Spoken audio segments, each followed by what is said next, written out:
hari ini. Baik, sebelum beranjak ke sesi pematerian dari para pembicara, saya akan memperkenalkan terlebih dahulu moderator kita hari ini, yakni Ibu Reka Ratri Julianti MPD, yang mana beliau merupakan dosen Universitas Singapura Bangsa Karawang. Untuk itu langsung saja saya persilakan kepada Ibu Reka untuk dapat memandu sesi pemaparan materi. Kepada Ibu Reka, kami silakan. Baik, terima kasih Mbak Vika selaku MC pada pagi hari ini. Kita akan memulai acara pelatihan kita pada pagi hari ini. Bismillahirrahmanirrahim. Pelatihan pemuda penggerak pariwisata olahraga, pengembangan sport tourism untuk generasi muda yang energik yang diselenggarakan oleh Pusat Pemberdayaan Pemuda dan Olahraga Nasional Kementerian Pemuda dan Olahraga Republik Indonesia hari Kamis tanggal 16 Juli tahun 2020. Assalamualaikum warahmatullahi wabarakatuh. Selamat pagi, salam sejahtera bagi kita semua. Shalom, Om Swastiastu, Namo Buddhaya, salam kebajikan, Rahayu, Rahayu, Rahayu. Pemuda maju, olahraga jaya. Saya Reka yang akan memandu acara pelatihan pada hari ini. Saya harap kita semua dalam keadaan sehat, bugar, dan bersemangat, sehingga kita bisa mengikuti kegiatan ini dari awal sampai akhir dan bisa menerima seluruh materi yang disampaikan oleh pemateri. Seperti yang disampaikan di awal, kepada seluruh peserta bisa mengajukan pertanyaan dengan menuliskan pertanyaan pada kolom question and answer. Dengan menyebutkan nama, asal instansi, dan pertanyaan akan ditujukan kepada siapa. Pertanyaan akan langsung saya bacakan setelah materi selesai disampaikan oleh pemateri. Yang pertama saya ucapkan kepada Bapak Menteri Pemuda dan Olahraga Republik Indonesia, Bapak Dr. Haji Zainuddin Amali SEMSI, yang telah memberikan kata pembuka yang sangat luar biasa, yaitu sport tourism penting karena Indonesia memiliki berbagai kekayaan alam yang bisa dinikmati. Indonesia pantas menjadi negara tujuan wisata. Yang menjadi masalah, apakah negara Indonesia dengan sumber dayanya mampu menerima tantangan tersebut, baik sumber daya alam dan sumber daya manusianya? Unsur terpenting dalam pariwisata Indonesia adalah sport tourism. Kemenpora mendorong program pengembangan sport tourism di mana pelakunya adalah anak muda. Nah, yang diperlukan adalah sinergi dan pengelolaan yang baik untuk pengembangan sport tourism di Indonesia. Ucapan terima kasih yang berikutnya saya sampaikan kepada Kepala Pusat Pengembangan Pemuda dan Olahraga, PPPON, Kementerian Pemuda dan Olahraga Republik Indonesia, Bapak Triwinarno yang telah memfasilitasi kegiatan pelatihan penggerak pariwisata olahraga pada hari ini.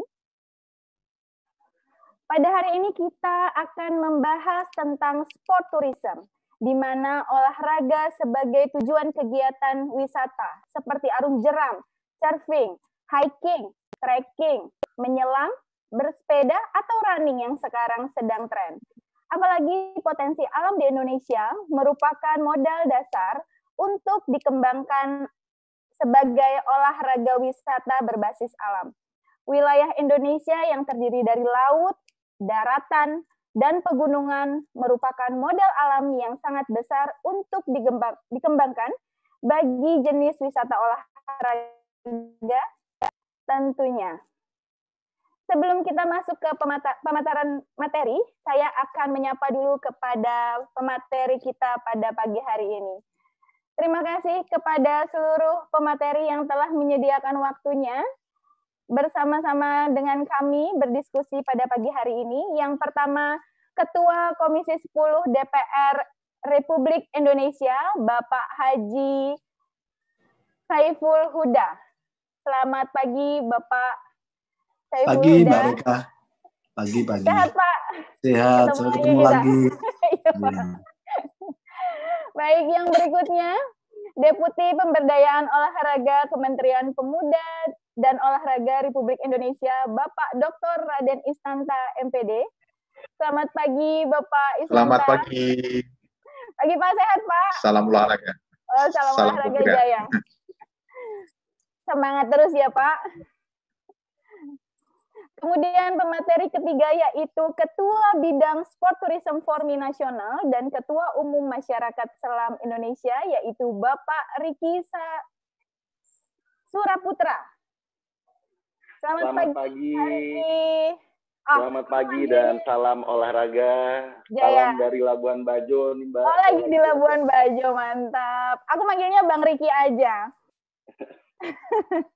Oke, selanjutnya Ketua Umum Komite Permainan Rakyat dan Olahraga Tradisional Indonesia KPOT Pusat, Bapak Dr. Muhammad Zaini Alif, SSN MDS. Selamat pagi. Halo, selamat pagi Kak Reka. Selamat pagi Kang Zaini. Ya, lestari budayaku, pugar bangsaku. Semangat. Siap. Oke, pada hari ini sangat luar biasa sekali antusias peserta sebanyak 500 orang yang telah tergabung di Zoom webinar dan peserta lain tergabung pada link YouTube PPPON Kemenpora. Terima kasih telah bergabung dan saya yakin kita akan belajar bersama, semangat bersama, sehat bersama, dan pastinya mendapatkan manfaat yang luar biasa pada pagi hari ini. Karena pemateri yang hadir, dari tadi kita sudah melihat semangatnya dan pasti masih energik ya, karena ini kayaknya sampai akhir juga pasti masih energik. Dan akan berbagi informasi dan wawasan yang dapat menambah pengetahuan kita semua. Baik, untuk mempersingkat waktu, kita mulai dengan materi pertama, yaitu dukungan dan pandangan Dewan Perwakilan Rakyat untuk pengembangan sport tourism oleh Ketua Komisi 10 DPR Republik Indonesia, Bapak Haji Saiful Huda. Baik, Bapak, dipersilahkan untuk menyampaikan materinya. Waktu saya persilahkan. Terima kasih Mbak Rika. Assalamualaikum warahmatullahi wabarakatuh.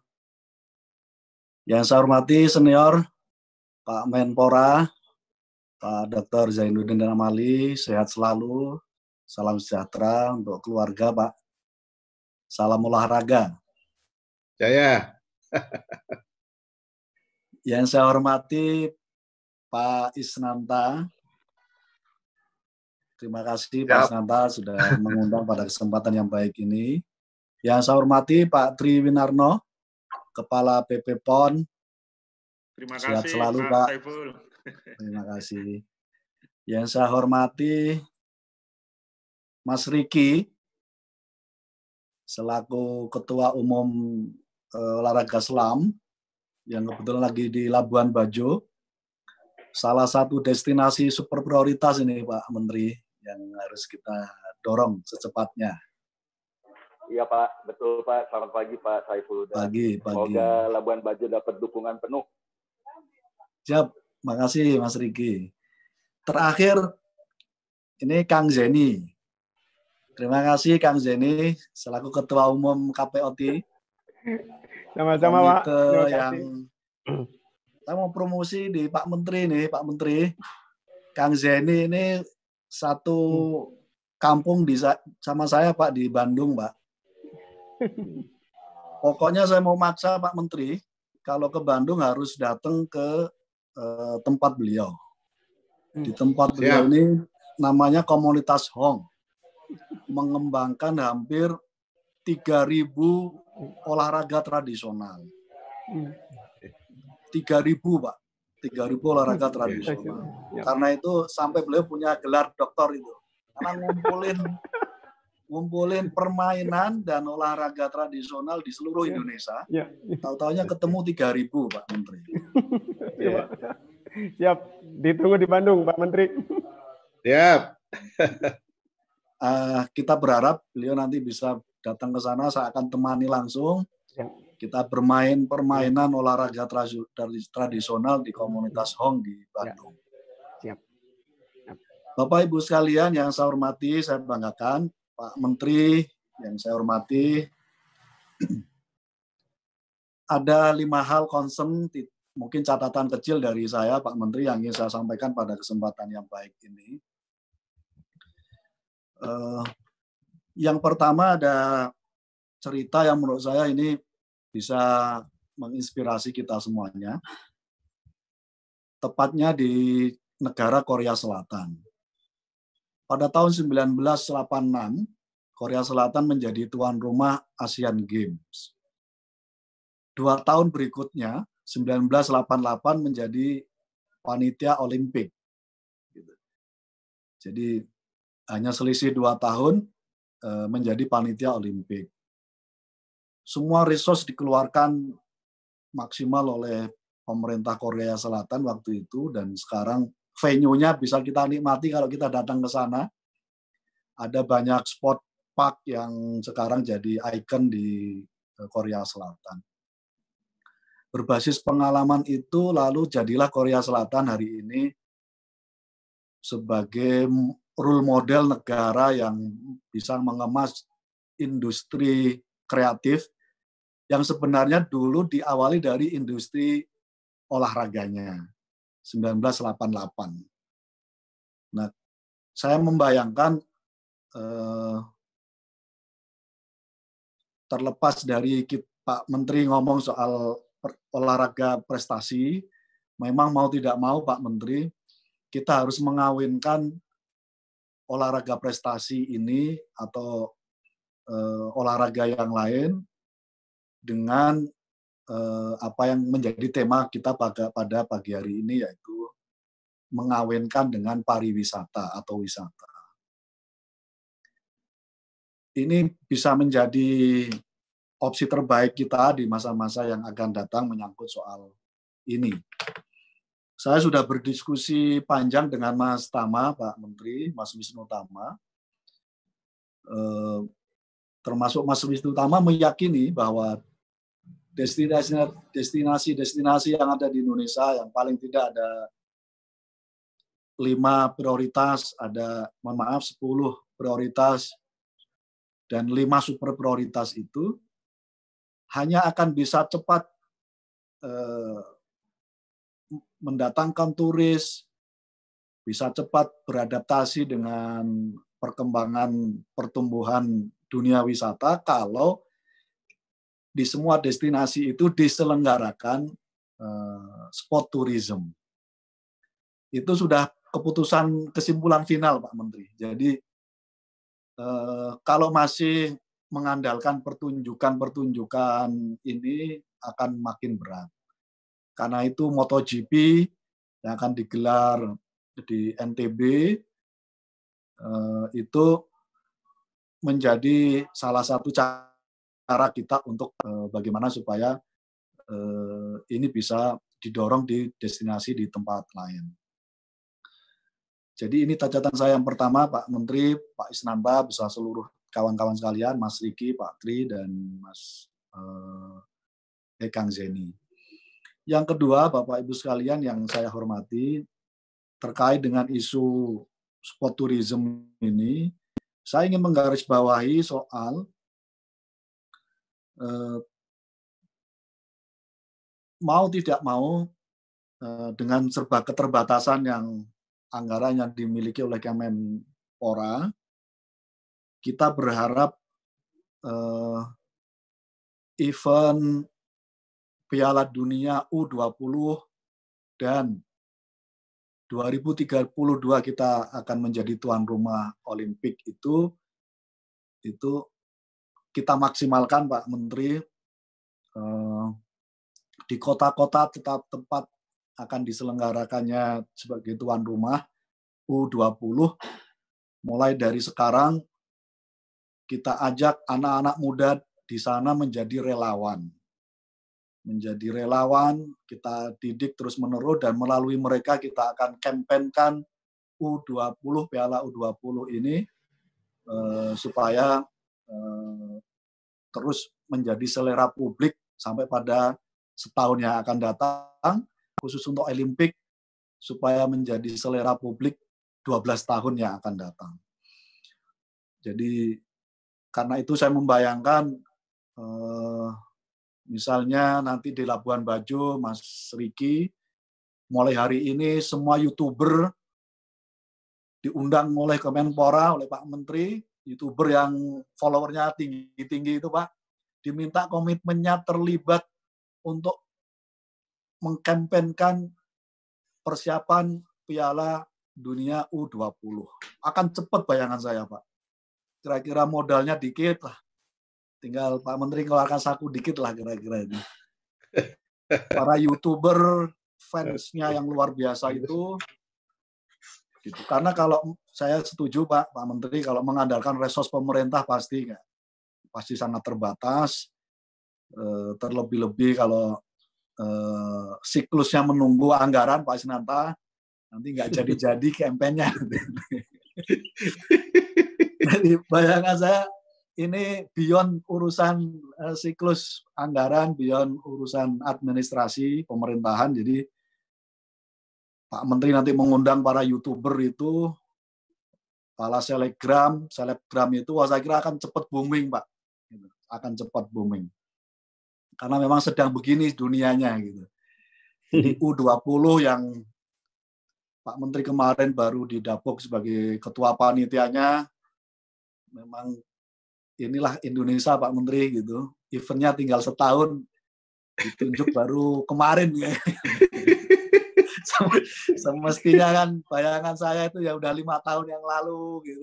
Betul. Nah, karena itu ini butuh percepatan, quick win Pak Menteri. Karena itu saya mendorong betul libatkan kekuatan civil society, terutama anak-anak muda yang menjadi YouTuber itu yang punya follower luar biasa. Saya membayangkan sehari langsung akan jadi trending topik terkait dengan U20 ini. Itu catatan saya Pak yang kedua.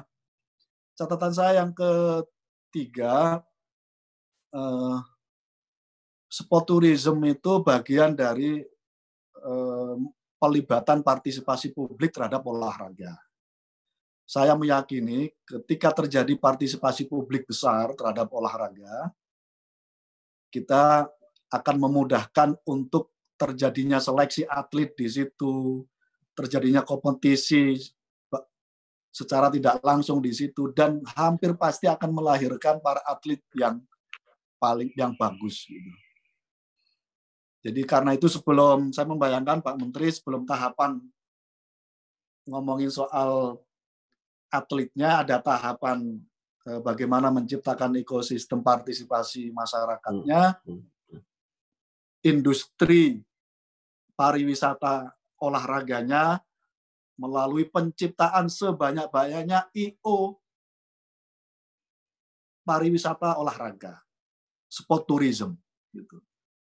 Nah, pada konteks ini saya ingin ngomong ini, sebenarnya ini poin keempat ini. Saya membayangkan tugas Pak Menteri ke depan itu, bayangan saya kalau ini disetujui Pak Menteri, kira-kira memang harus ada target bagaimana menciptakan event organizer olahraga. Jadi sport olahraga sebanyak-banyaknya.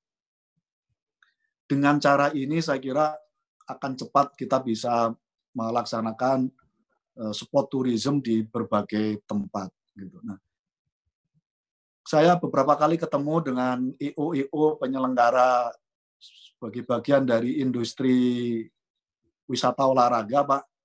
Gitu. Memang ya beliau cerita tahun pertama rugi 2 miliar, tahun ketiga rugi 4 miliar.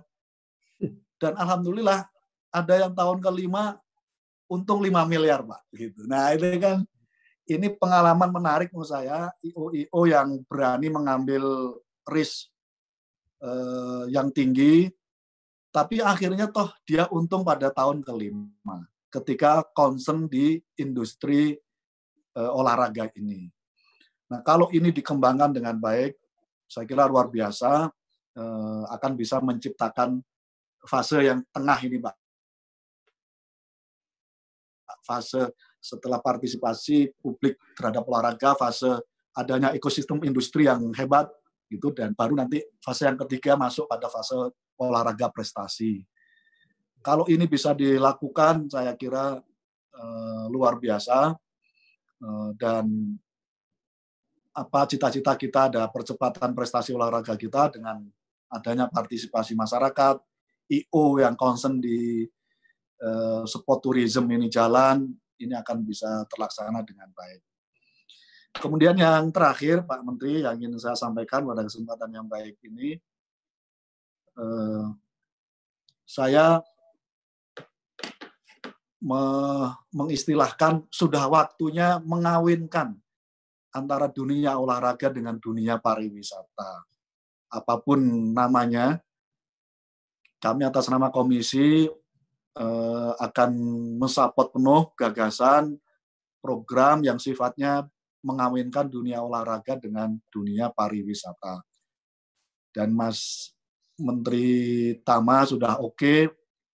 Saya izin kalau diperkenankan nanti kapan-kapan kongko bersama, Pak, langsung diputuskan destinasi mana yang akan didorong untuk menyelenggarakan sport tourism dalam rangka sebagai semangat mengawinkan dunia olahraga dengan dunia pariwisata.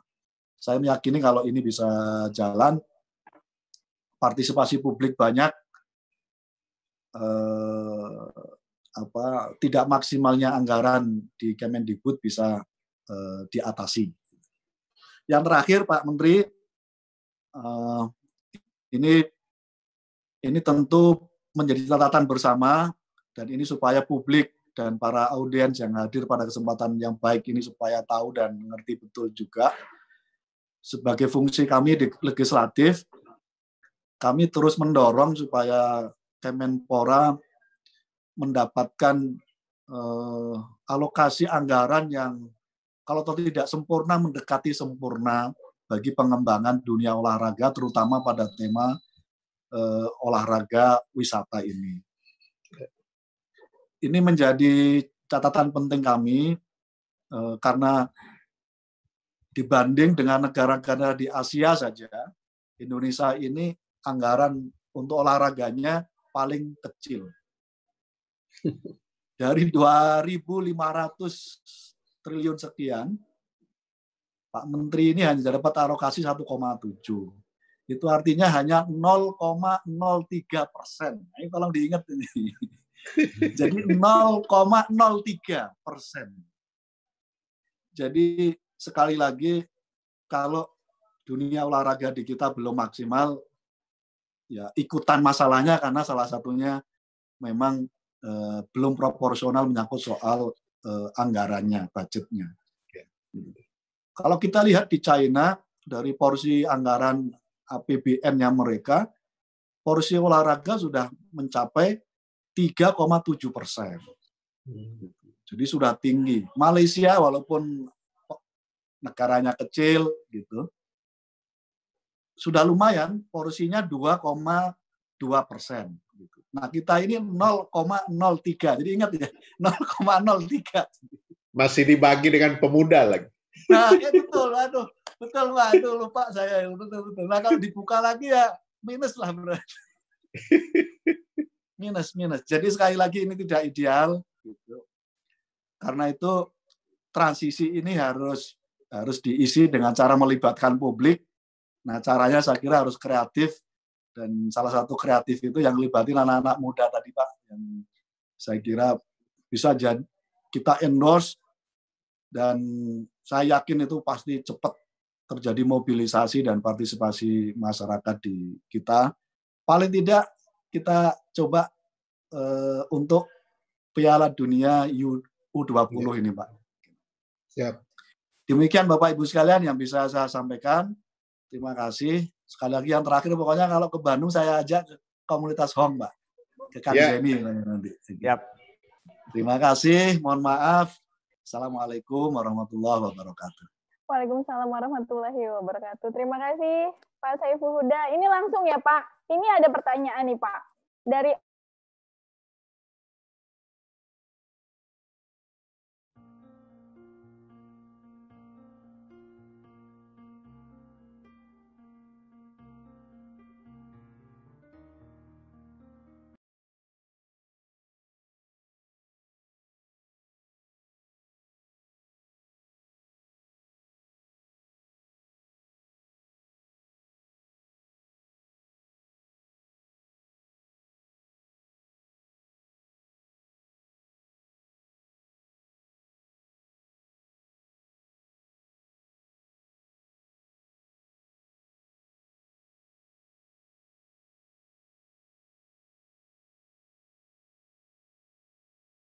tadi. Termasuk Pak Ketua malu nyebut ini. Untuk persiapan